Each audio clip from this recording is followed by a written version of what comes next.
আমরা নিজের চোখে দেখেছি ডিজিএফআই যখন আমাদেরকে আটকে রাখে কোন একটি নিউজ চ্যানেলে, আপনাদের ভোটে আপনাদের দ্বারা নির্বাচিত একটি জনতার সরকার না হচ্ছে ততদিন বুকের মধ্যে বিন্দু মাত্র কোনো ভয় না নিয়ে আপনারা নির্দ্বিধায় পুরো দেশের সামনে, শুধু বাংলাদেশ নয় পুরো পৃথিবীর কাছে ওই খুনি হাসিনার নির্মম হত্যাকাণ্ড আমরা পৌঁছে দিতে চাই। বিগত 16 বছরে আপনার যা বলা উচিত ছিল, বলানো উচিত ছিল, প্রকাশ করা উচিত ছিল, সেটি আপনারা করতে পারেননি। এই দেশে গুরুত্বপূর্ণ কিছু অংশীদারের কাছে কিছু অনুরোধ জানাতে এসেছি। প্রথম অনুরোধ আমার ওই বীর যোদ্ধাদের প্রতি, যারা এই অভ্যুত্থানে রক্তাক্ত হয়েছে, নিজের হাত পা চোখ হারিয়েছে, সেই আহত যোদ্ধাদের ফোনে সেই সময়ে রক্তাক্ত স্মৃতিগুলো এখনো রয়েছে। আমরা তাদেরকে, এই অর্ধলক্ষ রক্তাক্ত যোদ্ধাকে বিনয়ের সাথে অনুরোধ করতে চাই, আমরা খুব দ্রুত অনেক কিছু ভুলে যাই। আমরা বিগত 16 বছর ভুলে গিয়ে এখন ওই 3 মাসের পিছনে লেগেছি। বিগত 16 বছরে কি হয়েছে, ওই 36 দিনে কি হয়েছে, কিভাবে আপনাদেরকে রক্তাক্ত করা হয়েছে, তা শুধুমাত্র আপনাদের ফোনে সীমাবদ্ধ থাকলে হবে না।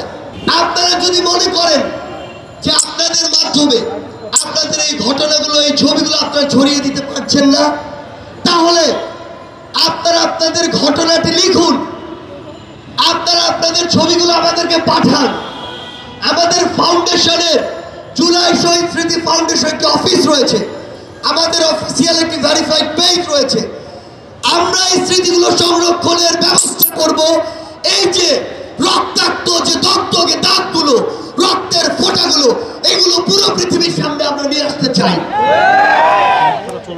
আপনাদের কাছে বিনয়ের সাথে অনুরোধ, আপনাদের এই কষ্টগুলো, ব্যথাগুলো, বেদনাগুলো দয়া করে লিখিতভাবে আপনার পরিবারের কারো মাধ্যমে আমাদের কাছে পাঠান।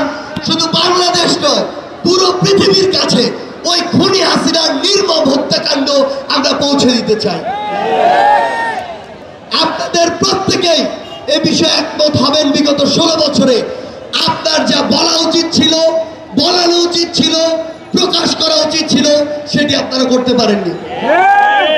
আমরা নিজের চোখে দেখেছি ডিজিএফআই যখন আমাদেরকে আটকে রাখে কোন একটি নিউজ চ্যানেলে, কিছুক্ষণ যেই শিরোনামটি চলে, কয়েক মিনিট পরে ডিজিএফআই তখন যদি মনে করে যে এটি সরকারের পক্ষে না বিপক্ষে যায়, তখন তারা ইনস্ট্যান্ট কয়েক মিনিটের মধ্যে ওই শিরোনামটি চেঞ্জ করে দিয়েছে। এভাবে আপনাদেরকে নিয়ন্ত্রণ করা হয়েছে।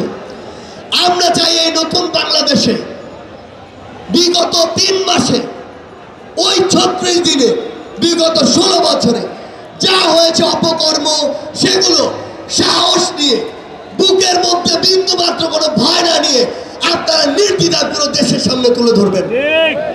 আপনাদের কাছে অনুরোধ করছি, প্রত্যেক মিডিয়ার পক্ষ থেকে ছোট একটি উইং থাকুক।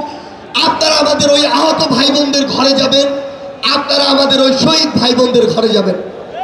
এই ব্যথা বেদনাগুলো পুরো দেশের সামনে আপনাদের তুলে ধরা উচিত। যারা বিগত 16 বছরে একদিকে তোষামোদি করেছে, আজকে আরেকদিকে তোষামোদি করে, আমাদের আপনাদের কাছে বিনয়ের সাথে অনুরোধ, আপনারা এই 3 মাসে যদি কোথাও কোনো সীমাবদ্ধতা থাকে সেটি নিয়ে যেমন কথা বলবেন, ওই 16 বছরে যে অপকর্মগুলো করা হয়েছে, যেগুলো আপনারা বলতে পারেননি, আপনার যদি ওই সৎ সাহস এবং ন্যায়নীতি থাকে, তাহলে এখন সেই কথাগুলো বলুন। পুরো বাংলাদেশের বিপ্লবী ছাত্র জনতার কাছে সর্বশেষ এই অনুরোধটি, যতদিন না আপনাদের ভোটে আপনাদের দ্বারা নির্বাচিত একটি জনতার সরকার না হচ্ছে ততদিন যদি কখনো কোথাও ওই স্বৈরাচার ফ্যাসিস্ট হাসিনা কোনো দোসরের উৎপাত দেখা যায়, আমরা ঐক্যবদ্ধভাবে রাজপথে সকল বিভাজন ভুলে গিয়ে, সকল মতপার্থক্য ভুলে গিয়ে একসাথে আজকের মতো করে বাংলাদেশের যে কোনো প্রান্তে আমরা নামবো। অবশ্যই আপনাদের সাথে ওই ঐক্যবদ্ধভাবে দেখা হবে রাজপথের কোনো সংগ্রামে অথবা বিজয়ে। ধন্যবাদ সবাইকে।